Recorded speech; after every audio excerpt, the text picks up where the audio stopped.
What's going on, Creator Fam? I'm the host that loves you the most, Ozeal. Welcome to the Creator Factor podcast. And this podcast is for content creators who are building businesses and brands through thought leadership, education, and community.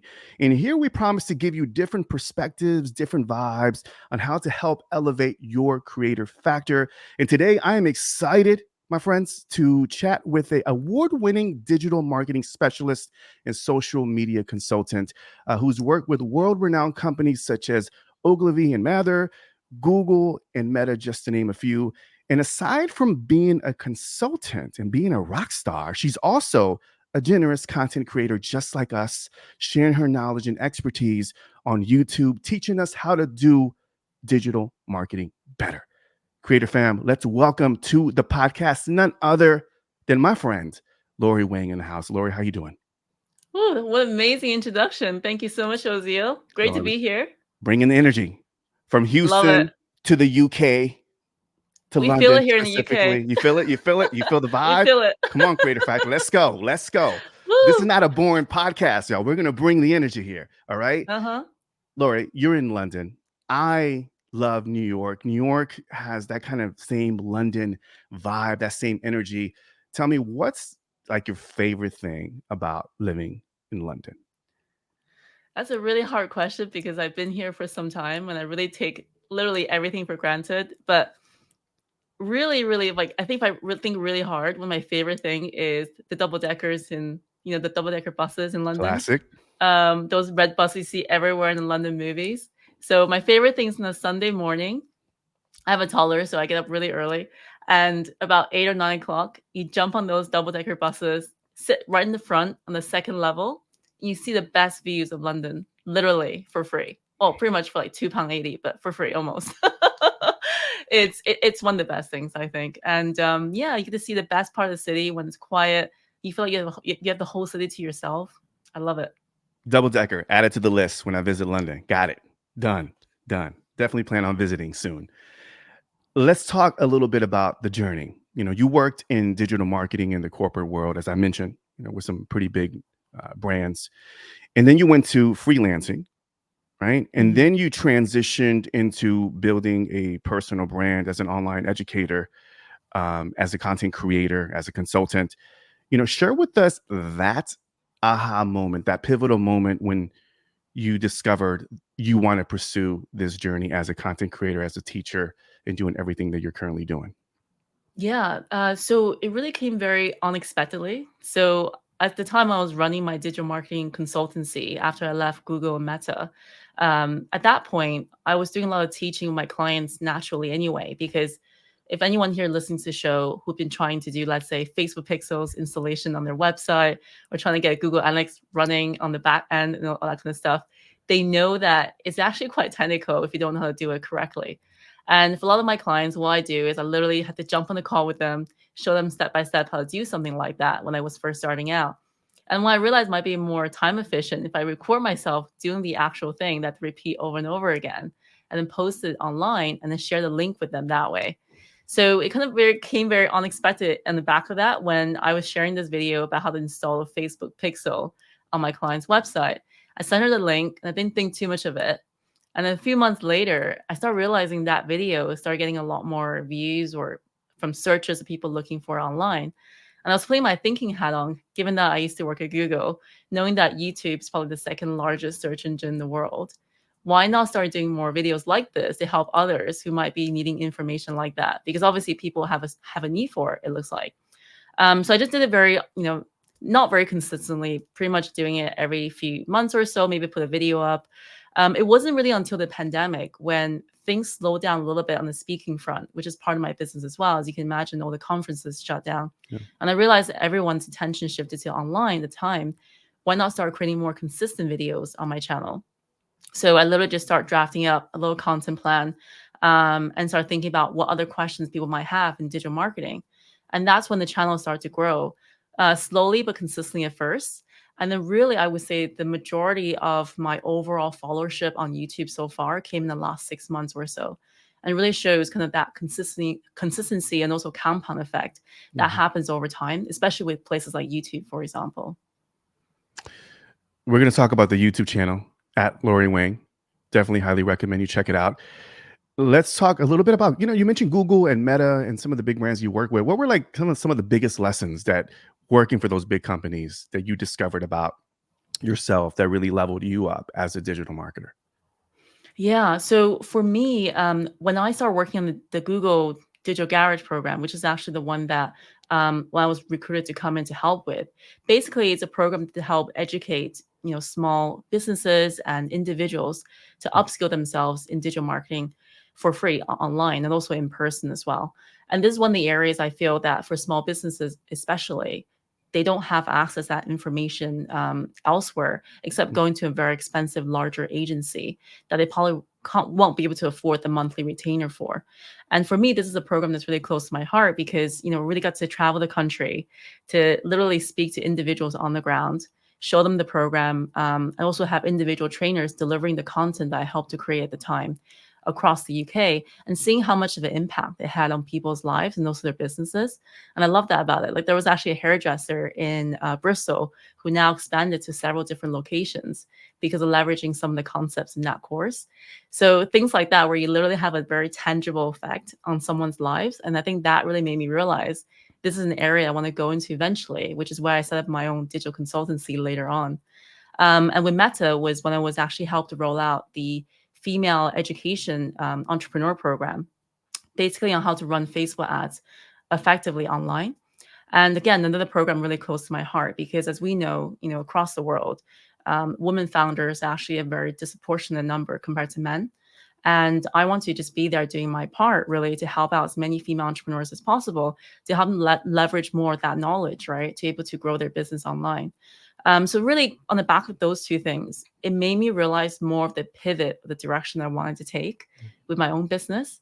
And it made me realize what makes me happy. And I think that's a really key part for anyone thinking about figuring out what their Mm, next step is. For me, that was a big question for a long time. What is it that's going to make me feel so passionate that I want to jump out of bed in the morning and just really start working on what it is in my ambition or my dreams right there and then? And I think this is what really pulls me forward is that, when I see tangible result in someone's business, someone's life, and they kind of reach out to me maybe 6 months later, telling me all about that, that just makes my day and makes my year. mm, So I think that's the reason why why I took away from those two different mm. experiences, but also how I'm going to think about my future growth as a business and also where I'm going to take that as well. Is it safe to say that you discovered your passion for teaching whenever you were working with them? That's what I'm hearing. Yeah, I think that that's a big part of it. Yeah, So before that, obviously, I was much more in the implementation type of mindset. So I'll yeah. be working with a client agency and literally getting to the nitty gritty of the project. But once I started going to these two different positions, I realized actually there's this whole other area of teaching that I never thought Mhm. about that I should be going to. And actually, I quite like it. Yeah, So yeah, and you're great at it. You're great at it, and it makes sense why you evolved into focusing on the YouTube channel, and of course, everything that you got going on now with doing workshops and speaking.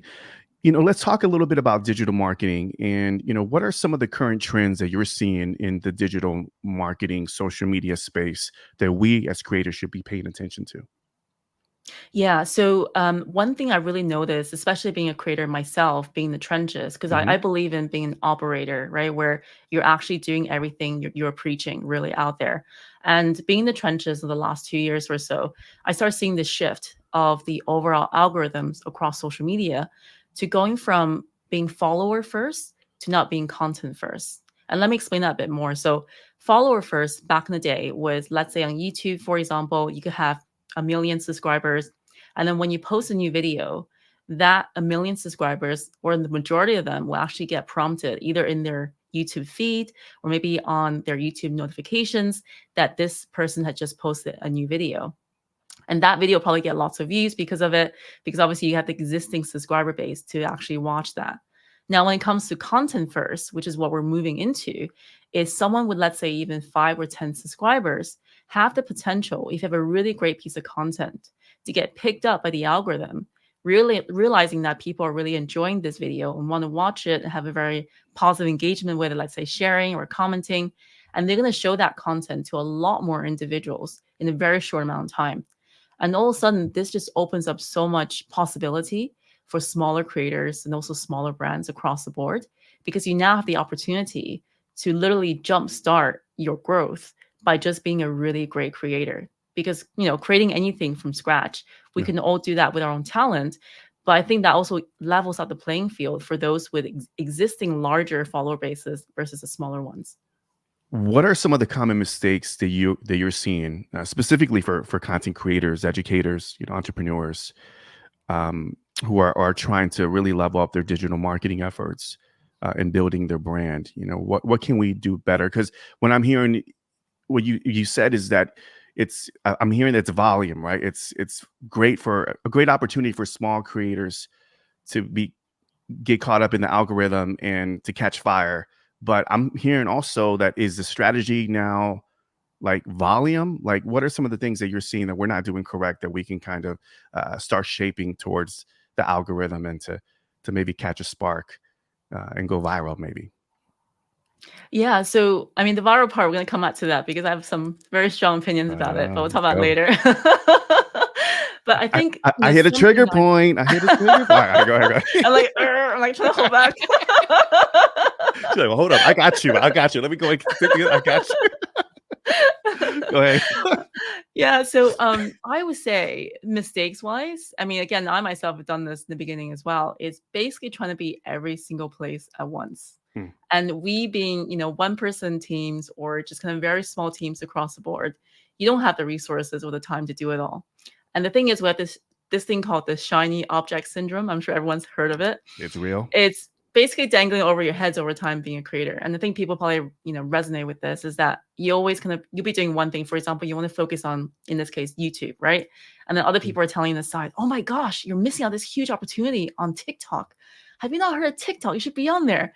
And then, or like, you can be on TikTok. You can also be on Instagram Reels as well. Reels is all the rage these days. So basically, by the time you know it, you literally laden yourself down with 5 or 6 different type of formats, pieces of content, places to post it. And if you think about it, being a single one-person team or maybe just a very small team of a few people, you literally can't keep up. Because for a lot of these major brands, let's say Nike or Adidas out there, they are on every single platform. But we don't realize that they literally have a team around the globe working 24/7, just creating and pumping out and posting content all the time. Like Gary Vee himself now has 29 people working on his team just doing content for him. So we really want to kind of peel back a little bit here and kind of really step back, take a little sense of what have we got in terms of overall resources, what can we afford to do right now, and what can we park for later as a really good idea to continue that later on as an opportunity. Mm-hmm. But in the meantime, focusing on 1 or 2 platforms really, really well and just go all in on that. And actually, once you start growing the audience there, you can always bring that audience to another platform later, right? So what you've done is literally you accelerate your growth initially on one place and then eventually focus on repurposing everywhere else. That's perspective, because especially for our audience, solo creators, solopreneurs that do feel the pressure to be everywhere, that see the big influencers be on every platform and dominate. But you're right. I think it's perspective to know that these are people, thought leaders that have teams implemented, and they could afford to do that.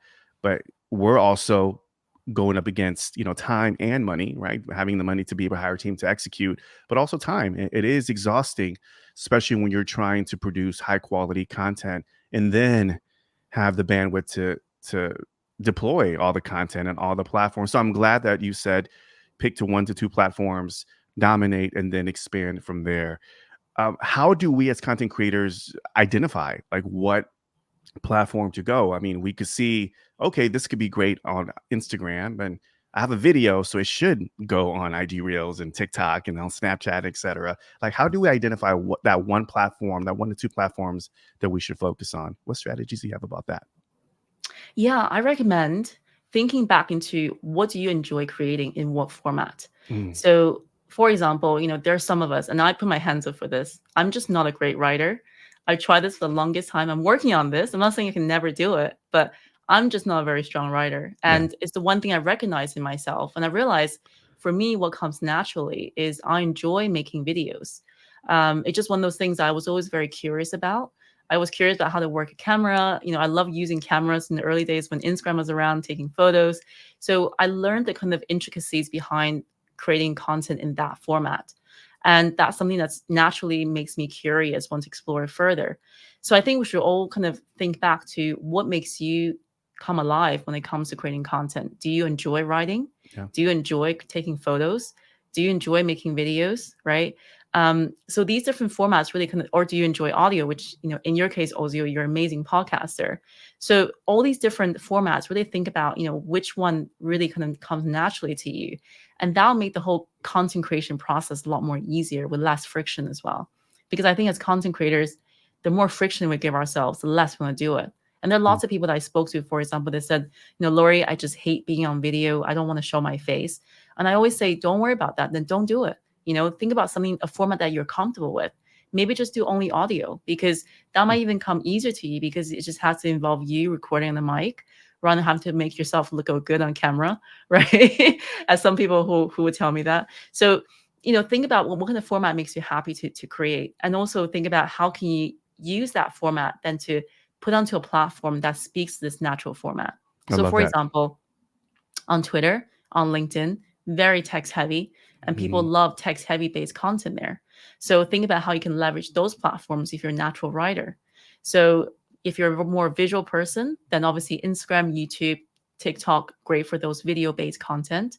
And if you're audio only, there are lots of places now where even Spotify recently just launched Spotify for podcasters, where essentially you can then use that to post your audio everywhere. Um, and audio has its own merits, I think, in my opinion, because you're actually very intimately in someone's ear for a very long period of time on a regular basis, and that really builds a very long lasting audience relationship, I think, with that content creator. So they all have their own individual merits, and think about how you can leverage those, right? So even for those who are really good at writing, I know medium.com, for example, has Yeah. a generation now of really well paid writers on that platform, literally having people waiting for that next blog post to come out. So think about it for yourself in terms of what you're happy with creating. Well said. Great advice. But the golden question, Laurie, the golden question that we all The want to golden know, question. the golden question is, how can we go viral? Go ahead, take it. Just take it. Okay. I'm going to do this. I'm going to do this as painless as possible. Talk to us So about the viral thing. Come on, Laurie, give it to us. yeah. So there are two sides of this, right? So one side, obviously, everyone wants to go viral because virality is amazing. Overnight, you go from nobody to somebody, have this massive audience waiting to hear your next whatever is coming out, because obviously that first content's got you the audience. Now, the other side, there's a downside of virality. And the only reason why I mentioned this is because imagine your content has gone viral to the wrong type of audience. That's not your ideal audience. Now, the next time you're posting content again, that's not exactly related to what they're looking for. That for future content would just fall flat. And that's the reason why I think virality, you have to be very careful about that.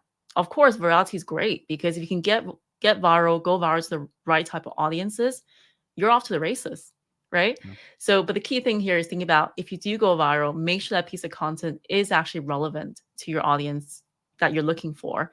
I mean, Mm. there are over 1 billion people on Instagram and more now, to be honest, for example, and elsewhere, obviously, on any other social media platform. Billions of people on social media. Is there a particular type of audience that you're happy to speak with, that you want to be your ideal core audience going forward? And that's the key thing. Mm. You're taking notes. We talked about picking, and by the way, that wasn't too bad. Thank you, Laurie. That wasn't too bad. That was good. That was good. That was really good. Thank you so much. It was painless. It was painless. Thank you. Pick 1 to 2 platforms, dominate, know yourself, right? Know your strengths. If it's writing, if it's podcasting, and or if it's video. Let's talk a little bit about the metric side, because obviously you coming from a digital marketing world, data analyzing is something that I'm sure you did quite often. A lot of content creators that I speak to, myself included, when it comes to the metrics, Laurie, we're just like, hey, let's ignore the metrics, right? At what point should content creators really start embracing the importance of tracking KPIs and really understanding metrics as it relates to brand performance and how we're actually, growing on social media and digital. Yeah, definitely. I would say, obviously as content creators, first of all, we should all experiment as much as possible because, Yeah. obviously content are constantly evolving. The kind of content that does better than others are constantly evolving. So you don't know that until you start experimenting with what works best for your brand and also what you do, right? So every individual niche is different. Every individual audience is different. Even your location-based audiences are different, right? Hmm. Hmm. So that's one part of it. The other part is when you start experimenting a lot more, like with larger volume of content, start looking back to last 30 days, 60 days, 90 days, and start seeing, is there a certain trend that comes through that data? Because this is why the data is so important. Because let's say, there's this one type of video that you did did exceptionally well over the last 30 days or 90 days. And literally that was like the top ranked, or that type of content was the top rank over the last period. Then think about how to create more of that, because clearly your audiences are hungry for it. They want more of that, right?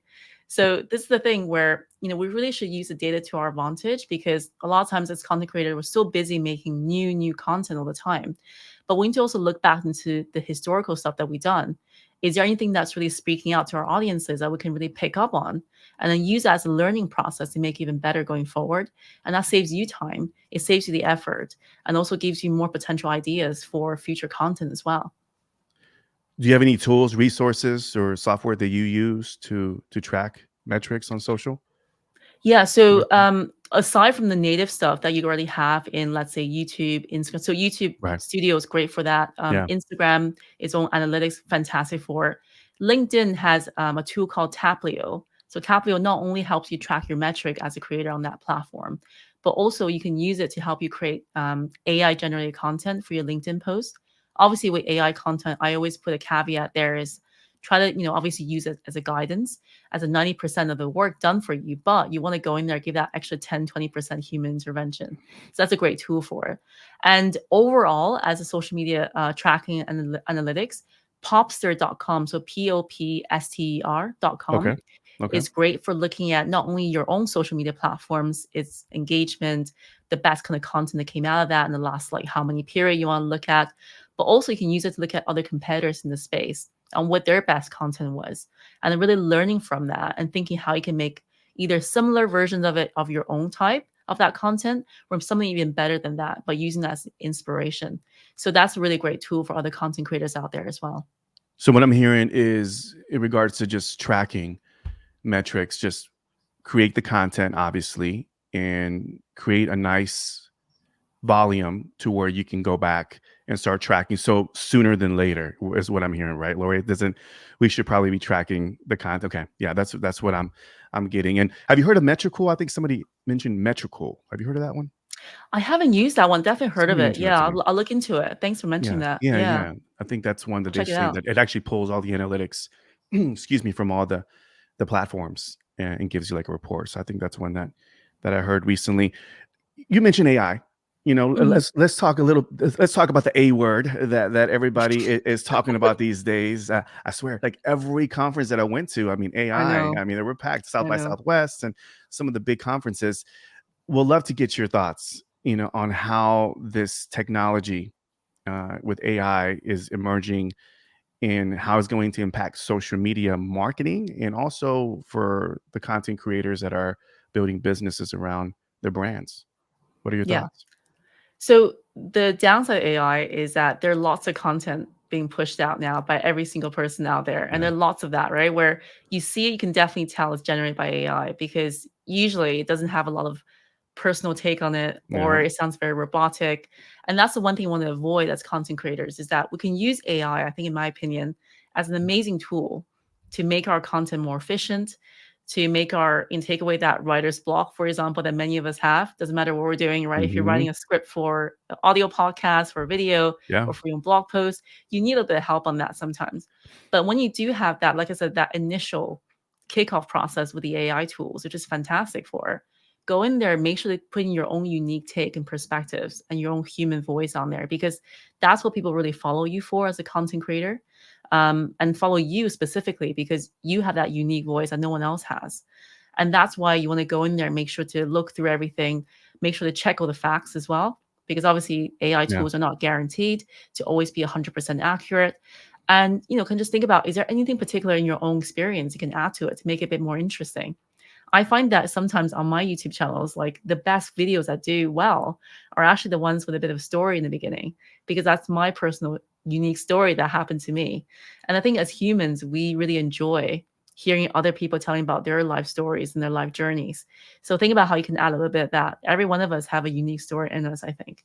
And that's something that AIs can never take away, is that although AI is great at being efficient, coming up with the best kind of summaries or ideas or prompts and things like that for us to take away from, they can never replace us. And I think that's one thing that we can, I suppose, in a way, safely take that way in our own journey as content creators and being okay with that. Because I think initially there's a lot of fear about how AI is going to take over everything. But I really think we should think of AI as a way to assist ourselves. It's coming That's no right. matter what. It's Right. about how we really embrace it and really kind of evolve with that. Yeah, we're seeing it already, right? With AI, where you could tell these AI titles and AI blogs and everything is becoming sounding, especially if we're tapped into the world, everything now starts sounding very repetitive, and there is lack of creativity in humans. So I think that's something you said I'm hearing, and I agree with you. It's AI is there to support, assist. I use it for some brainstorming ideas as well, but not copy and paste and add that human touch. Because at the end of the day, especially when it comes to personal branding, you know this, Laurie, because you have a strong personal brand, that it's that personality, that style, that vibe that only you, Laurie, can give, that no robot can replicate no matter what it does, So Well super said. important. Yeah, Well super said. important. What about VR, like VR and AR? Like, where do you see that in the digital marketing space? Yeah, Is that far, like that's maybe far down the line, or you think it's sooner than later? not that far actually. So I'm Yeah, really seeing this in the last couple of years or so, and also obviously now evolving even more yeah. sophisticatedly.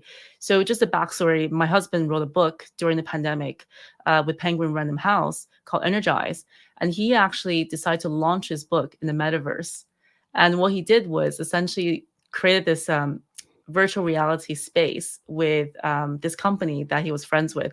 And what he did is invite all the people that want to attend virtually from around the world to enter the space with their VR goggles. And I thought that was amazing That's because cool. one, it's generating a lot of buzz, right? Because it's one of Yeah, the it's few creative. book launches in the metaverse. Yeah, But also you get to see how amazing it was to have everyone virtually joining from all parts of the world, literally. And obviously at the time it was still quite basic in terms of the interface. So people can only jump up and down or move forwards the stage and come back. But just having that and thinking what this potential could be in the future. So for example, education-based spaces, like we as content creators in the education space, eventually imagine hosting virtual webinars, but now in a VR based space where you can see everyone, literally as if I'm looking at you right now, but in a much more three-dimensional version of it. yeah, So things like that, I feel like that could make the whole experience a lot more yeah. real, rather than just kind of very flat two-dimensional at the moment. Yeah, I was gonna ask you, your future predictions, like where do you see digital and social media marketing going in the future? And I think you alluded to that right now, as you do see, this virtual reality coming into play and making this more interactive, right? And creating more of experience versus what we're doing right now with remote. Anything else that comes to mind that is really exciting you about the digital marketing space and social media as we move towards the future? Yeah. So, I mean, what I see is also when it comes to e-commerce, that's evolving as Okay. well, because obviously now we do care about that kind of physical experience of touching and feeling that product. So we Mhm. see this with Apple stores a lot, where they give you that endowment effect, right? Where you go into a store, you have a feel of that phone or that laptop, Yeah. and they kind of get really attached to it. And I can imagine them moving this into a virtual space as well. And again, giving that consumer or prospective consumer this experience of coming to a physical store, but now obviously you're coming in virtually and being able to feel a specific product, the sound of Mm, it, and kind of all these different things. Obviously, that's a bit more in the future. I feel like obviously we don't have that capacity for it just yet, but I can imagine that being part of the whole it's coming. e-commerce experience as well. Mm. So no longer shopping, literally just going to a website and click buy, but you're not looking at a much more three-dimensional experience across that. Yeah, I love that. That's really Yeah. exciting. speaking of excitement, what's exciting you? Like, what are you jazzed about moving forward as a personal brand? Because obviously you're consulting, you're speaking. As we go towards a new year, 2024, like, what are you jazzed about these days? Yeah, I'm jazzed about a few things. So one thing is obviously being a speaker. Ever since things started Yeah, opening up in the last few years, I'm really excited to be on more stages now. So in the last year or so, I've been on quite a few, which I'm really happy about. I just miss that live in yeah, person feel, that vibe you get from your audience. You just don't get in a virtual workshop or virtual event. So um, going forward next year, I actually have a few different creator-based conferences I'm going to. So anyone's going to be at VidCon Anaheim, I'll be seeing you there, of okay. course. Things like that. So looking forward to being there. And also, I'm sure you and I are going to catch up at one point when those conferences, Ozeal, Oh yeah, right? oh yeah. Maybe Houston at one point. Who knows? We're gonna talk. I got something for you. Yeah, Yes, yes, exactly. we're So working that's on one that. thing I'm jazzed about, like, the in-person speaking events and also meeting with other creators around the world. Yeah, I'm looking to travel a lot more in the next year. So, um, luckily, my child, she's actually fairly easy to travel with. Thank God for now. So we have a lot of school holidays coming up. So whenever we have a half term here in the UK, we try to schedule to go somewhere, and then my husband and I try to mix up with some business conferences or like in-person meetings while we're there. So it's quite nice to blend a bit of family and work. yeah, And yeah, that's what I'm jazzed about, really, to live that life where I want to just kind of go explore the world, meet lots of cool people, yeah. and hopefully kind of build this brand even bigger than it is now and be able to impact more people's lives. You're making it happen, Lori. As we land the plane, I always ask our guests, if there's, one creator factor, Lori, that every content creator should learn, master, or at least have a deeper understanding of, what would that be? Have your own unique perspective and take on something. So sometimes may not be the mainstream view of something. It could be contrarian, but have that unique take on something because that's what people really follow you for. And I see this, in my own content that I can create that does better than other ones or other creators out there that come up with a unique take on something and being known for that. I think that's a really key creator factor in my opinion. Oh, that's so good.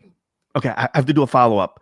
How do we identify that unique thing? Because we're influenced by a lot, but how can we discover and challenge our mind to kind of go deeper and think differently about an industry or niche?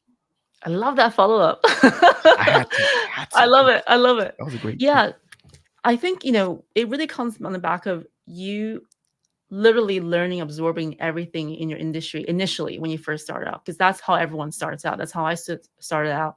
And you just consume so much that eventually you have enough knowledge to kind of have a base foundation. And from that point on, you take that one level further because now at this point you start questioning things. And you're questioning how should certain things work that way? How about it works a different way? And would that work better? Maybe you experiment with it a little bit and learn from it and show and tell, Mhm. or maybe you just have that view and you start proving it in different ways in your content. But whatever it is, that you should have that unique next level take on something once you have enough information to go on in your own industry or niche, whatever it is that you actually operate in. So good. LaurieWang.com, on YouTube's at Laurie Wang. Everywhere, we'll make sure that we link it up in the show notes on YouTube and, of course, on the audio distribution channels. Laurie, it's been a little slice of heaven having you on the podcast on Creator Fact. Great I'm to be glad. here. We want to give a big shout out to Rob Elisabis of Uscreen for making the connection. Yeah, Uh, totally. Thanks, Rob. Absolutely. So thank you for being on the show, Laurie. I look forward to just following you on your creator journey. Oh, thank you. And same here, Ozeal. Thank you.